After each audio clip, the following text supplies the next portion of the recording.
Bom dia, bom dia, bom dia! Esse é o Refil, eu sou o Arthur Gubert e hoje é sexta-feira, dia 28 de agosto de 2025, sextou no Refil. E hoje no programa a gente vai falar sobre trabalho. Tem um historiador que diz que somos programados para trabalhar e não para relaxar. Isso é uma coisa muito boa. Também vamos falar sobre as pequenas cidades do interior do Brasil que estão sofrendo muito com as tarifas de Donald Trump. Tem 68 mil pedaços de plástico entrando no seu pulmão todos os dias. O Senado aprovou a PL da adultização. Então eu reuni as informações e vou te contar como que isso impacta a sociedade na prática. E para fechar, tem um quadro roubado pelos nazistas há 80 anos que reapareceu sabe onde? Num anúncio de venda de apartamento na Argentina. Mas antes, deixa eu fazer o refil do meu café e vamos direto para as histórias de hoje. Os caras falam que eu não tomo café. Tá aqui meu café, velho. Eu não fico tomando simplesmente porque eu tô falando o tempo inteiro, né? Mas o meu café de microlote delicioso, especial, vem direto dos meus parceiros da O Brother. Via assinatura, eles entregam aqui na minha casa todo mês, mas tem outras frequências também que você pode selecionar. É só clicar no link que tá na descrição do episódio no Spotify, no YouTube, usar o cupom REFIL para ter direito a um descontão bem legal aí na sua assinatura de cafés da O Brother, beleza? Bom, vamos falar de trabalho. A gente vive falando, né, em balancear a vida pessoal, vida profissional, como se trabalho e vida fossem inimigos mortais, né? A ideia é bem simples. Cada minuto a mais no escritório seria um minuto a menos de vida. É assim que muita gente pensa, mas será que é bem assim? Tem um estudo recente que analisou 1.500 biografias de pessoas comuns escritas nos anos 30 e chegou a uma conclusão. O que mais trouxe realização para essas pessoas não foi o lazer, foi o trabalho. Esse artigo tá na Monocle, tá? E é muito interessante porque ajuda a desmistificar um pouco essa cultura de que trabalhar é um peso e de que a vida se resume a chegar ao final do dia produtivo para poder relaxar. Porque não é o salário no final do mês que traz felicidade, mas o sentido que o trabalho tem na nossa vida. De dominar uma tarefa, de sentir orgulho do que faz, de ser reconhecido, de estar contribuindo para algo maior. E isso vai do médico ao caixa de supermercado, do bibliotecário ao operário. A satisfação vem menos do descanso e mais do fazer. É claro, né? Felicidade imediata você encontra numa boa refeição, numa soneca. Mas não dá para construir a sua vida ao redor dos momentos de prazer. O que sustenta a gente no longo prazo é o esforço com propósito. Isso me lembra aquela história do Sísifo, que foi condenado por Zeus a empurrar uma pedra morro acima e quando ele chega lá em cima, a pedra rola até embaixo de novo. E ao filósofo Albert Camus, né, que diz que a gente deveria imaginar Sísifo feliz, né? Condenado a empurrar uma pedra montanha acima, beleza, mas ainda assim humano, ativo, vivo. A ironia é que enquanto a gente romantiza o lazer, o vazio acaba nos adoecendo muitas vezes. Já a dureza de enfrentar problemas, superar limites e se sentir útil pode até ser cansativa, mas também dá a sensação de que a vida tem uma narrativa, um arco, né? Um sentido. A pergunta que fica é: será que tá na hora de parar de tratar o trabalho como um castigo e o lazer como salvação? Porque no fim das contas pode ser que estejamos mais preparados para o propósito do que para o prazer. Eu gosto dessa ideia, sobretudo em tempos onde o trabalho se tornou muito menos sofrido para a grande maioria das pessoas, né? A gente sabe que sempre existem aqueles trabalhos que exigem muito da gente, mas se a gente comparar em retrospecto com 100 anos atrás, que é mais ou menos quando foram feitas essas entrevistas aí, né, nos anos 1930, a gente vê que mesmo lá, quando ainda existiam muitos trabalhos exploratórios, quando ainda existiam muitas crianças no mercado de trabalho, quando o mercado de trabalho era basicamente masculino, as pessoas enxergavam sentido e felicidade na tarefa, na rotina, porque isso entrega propósito. Muito interessante, espero que tenha servido para a reflexão de vocês aí. Seguindo nessa mesma toada aí de negócios e trabalhos, essa aqui é uma boa forma de começar essa história, ó. Pequenas cidades, grandes estragos. Esse nome aí pode resumir o impacto do tarifaço de Donald Trump contra o Brasil, porque assim, essa medida que sobretaxou em 50% vários produtos brasileiros parece uma disputa de gigantes, mas quem tá sentindo a pancada de verdade são as pequenas cidades do interior do Brasil. Por exemplo, separei algumas aqui, ó. Bituruna, no Paraná, exportava molduras de madeira para os Estados Unidos, uma coisa absolutamente específica, né? Só no ano passado foram 27 milhões de dólares exportados. E agora as encomendas, depois das tarifas, despencaram 60%. O que isso significa? Fábricas paradas, funcionários demitidos e o vice-prefeito lá de Bituruna já fala em devastação econômica. O medo dele é de um êxodo, que as pessoas jovens e as famílias deixem a cidade em busca de trabalho. O problema não tá só aqui no sul, tá? No interior de Minas, produtores de café viram containers prontos ficarem empacados. Uma empresária contou que ligava todos os dias pro comprador americano sem resposta. Resultado? Prejuízo milionário, noites mal dormidas e remédio para ansiedade. No interior de São Paulo, na cidadezinha de Santa Fé do Sul, a aposta era tilápia do Rio Paraná. A empresa Brazilian Fish já exportava 20% da sua produção para os Estados Unidos e planejava ampliar. Só que 5 dias depois do anúncio, o sonho acabou. O peixe deles perdeu competitividade pro do Vietnã. E de repente uma cidade inteira que vivia do rio viu seu futuro correr por água abaixo. E quando se fala em tarifas, né, a gente imagina esses cálculos macroeconômicos em Brasília, em Nova York, mas é no chão de fábrica, no tanque da tilápia, na lavoura do café, que a gente vê pessoas desempregadas, cidades paralisadas, né, famílias em risco.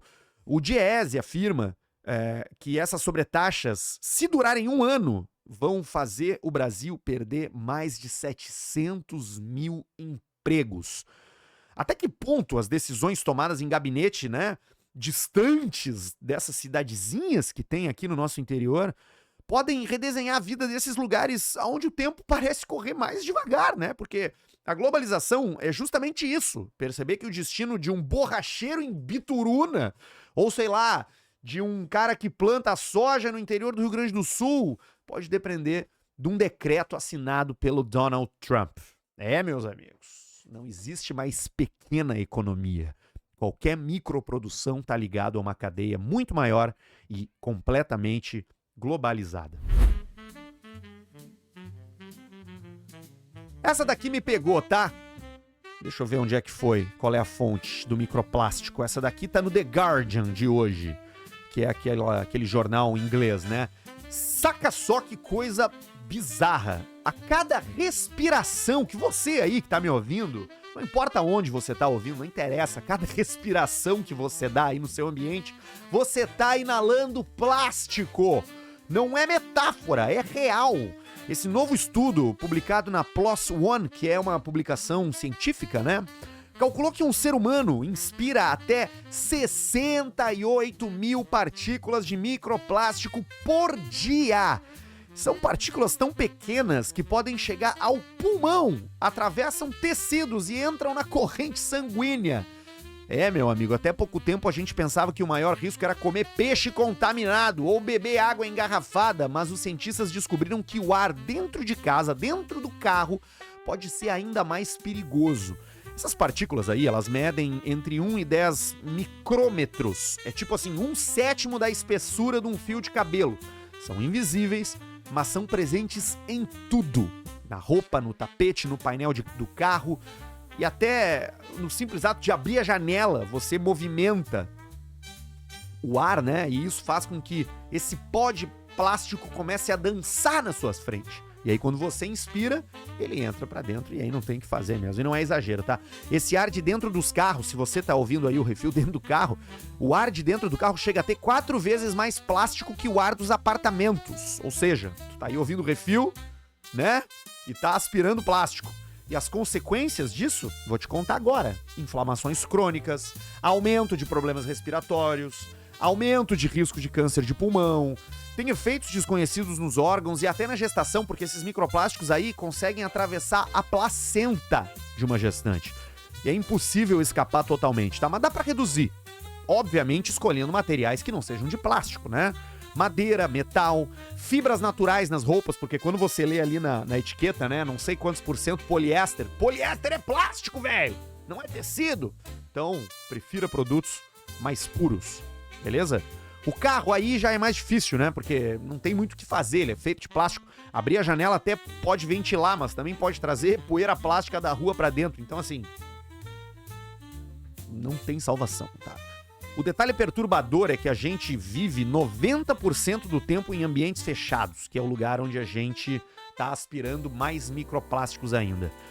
O século XX foi o do plástico como milagre da modernidade, barateou um monte de coisa, né? Será que o século XXI vai ser lembrado como o século em que a gente aprendeu tarde demais que essa salvação econômica é o nosso veneno invisível? Só o tempo dirá.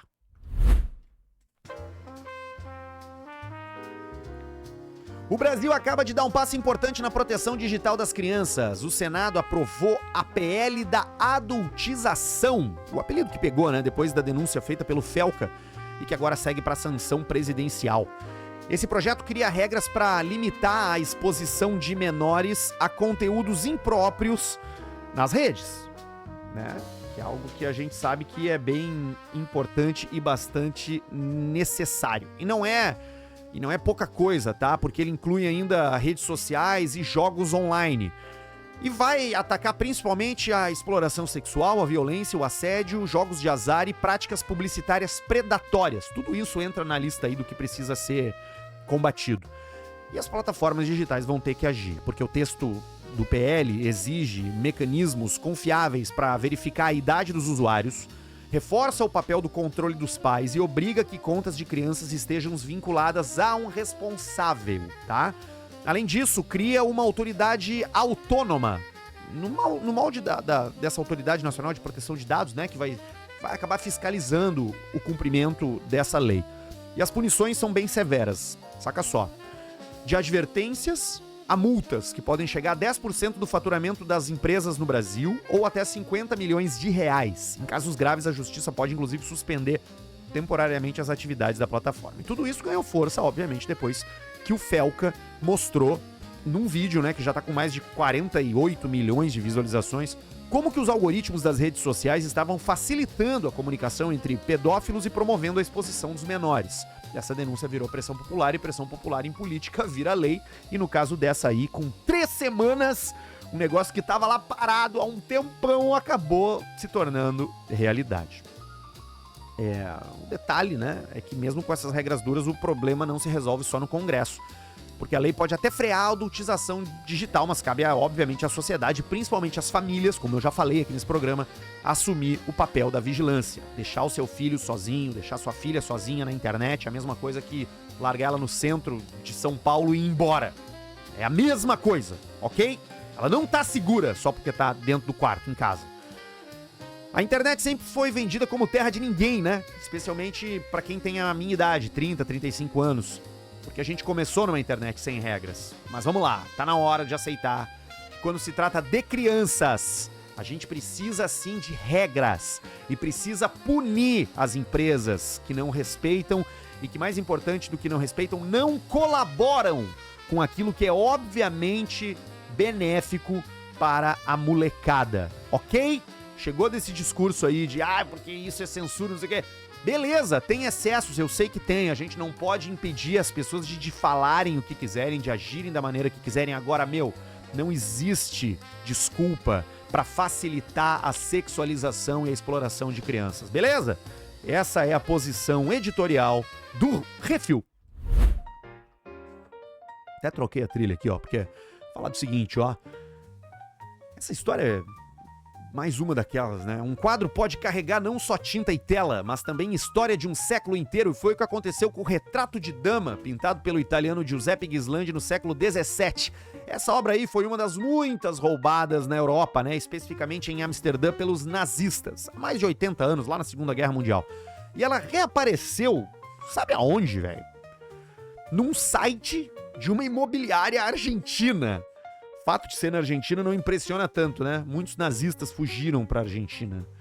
Mas agora, porra, um anúncio de apartamento. Vamos entender melhor, ó. Porque na foto do anúncio da internet lá desse imobiliário, o quadro tava lá, em cima de um sofá verde. Como se fosse só uma decoração da sala. Mas quando a polícia bateu na porta da casa, a tela já tinha sumido de novo. Então, encontraram, mas já perderam. No lugar, encontraram armas. Porra, o cara deixou as armas e levou o quadro. O imóvel pertencia a um alemão, um cara chamado Friedrich Kadgen, que era um oficial da SS, né?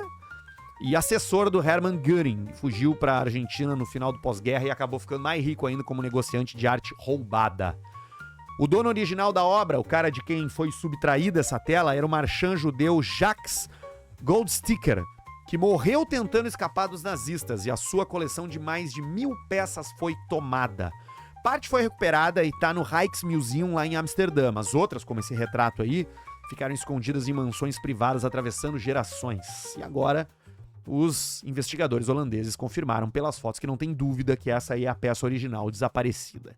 Só que, ao virar a manchete, o quadro evaporou de novo, né? Como um fantasma da história voltou a se esconder. O episódio expõe essa ferida, que ainda tá aberta, né? Obras de arte saqueadas que nunca voltaram para as famílias de que foram arrancadas. Porque são mais que objetos, né, gente? São pedaços de memória, né? Pedaços de dignidade. Quantos quadros, esculturas e livros roubados ainda não estão, né, pendurados na parede de salas aí pelo mundo, especialmente aqui na América do Sul, vivendo como se fossem apenas decoração, quando na verdade são testemunhas silenciosas do maior roubo cultural da história. Tem bastante documentário sobre isso, né? Sobre falsificações e sobre arte roubada. Vale a pena dar uma pesquisada aí no YouTube, no Netflix, você vai encontrar.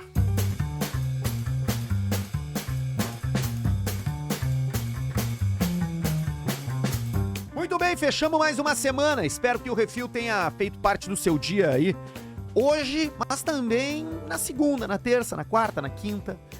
A pretensão desse programa aqui que eu criei não é te informar. A notícia, essa breaking news, vai chegar até você ao longo do seu dia, mesmo que você não queira.